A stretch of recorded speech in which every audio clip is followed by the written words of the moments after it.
unnecessary, undemocratic imposition that is the ULEZ expansion.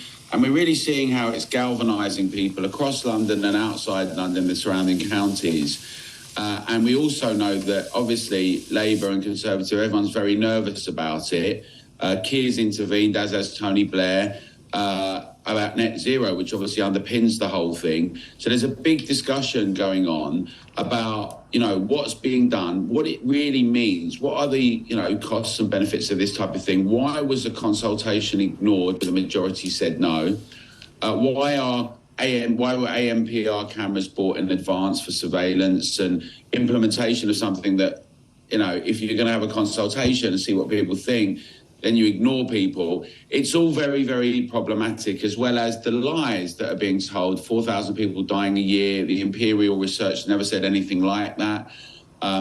It's contemptuous for the public, Renee. And I think these are the new division lines in London and also across the country, where it's either bureaucrats and technocrats who think they can just impose and bulldoze things through, or what the public needs, our mobility, our freedom, and not just having a sort of a cash grab and then being told, we know best, be quiet, by people who often drive limos and often get in jets to different places. I mean, Alan, I had a look yesterday at some figures and I was staggered. The RAC estimate that there are just under 700,000 cars registered to people who live in London that will not be ULEZ compliant. That is an awful lot of people who are probably the poorest people in London. They're probably our cleaners, our carers, our nurses. They probably go to work at unusual hours. I read of a midwife the other day who went to work at 8 o'clock in the evening, had to pay congestion and then ULEZ. She needed her car because the tubes don't run all night or she can't get on public transport. And then she comes home at 8 o'clock in the morning and has to pay both of those fees again. It's almost not worth people working. And it's 1.2 million if you take to the surrounding neighbouring counties. Half of the vans are not compliant, Renee.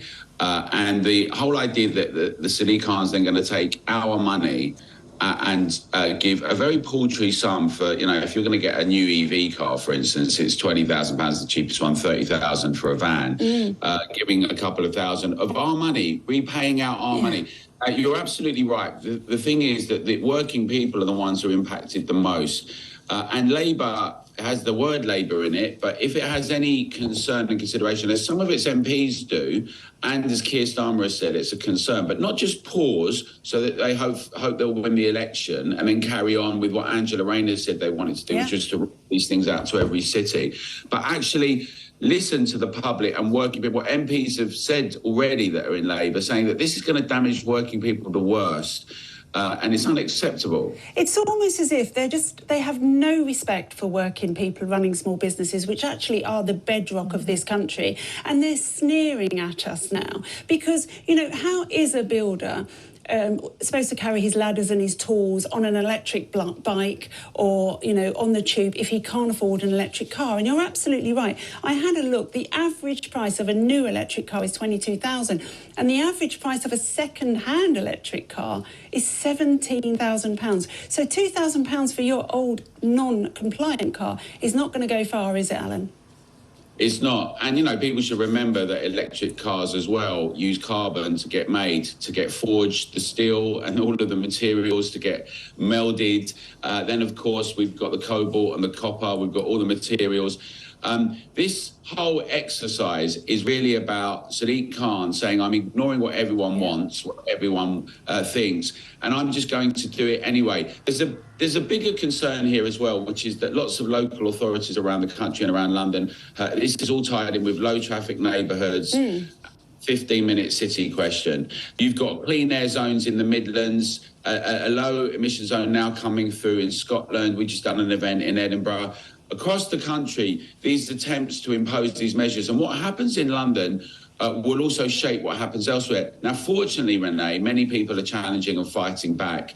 And it's really what the public chooses to do now that's going to count. We'd encourage all the viewers here to write to their MPs, to call them, to speak to them, to say their vote's going to depend on what they say about ULEZ and about low traffic neighbourhoods. We've seen that Mark Harper has now stopped funding active travel in livable streets for the low traffic neighbourhoods. Richie's called for a review. That's all good with the Department of Transport.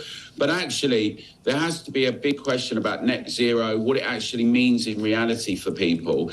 And the more that people can have their voice heard, they shouldn't get too detached and think nothing counts, because it goes straight back to party headquarters. Yeah. People hear that their constituents are concerned. And actually, you know, to go beyond that, many more people are saying, who are these people? Many people in the Commons are not really commoners anymore. They don't represent us.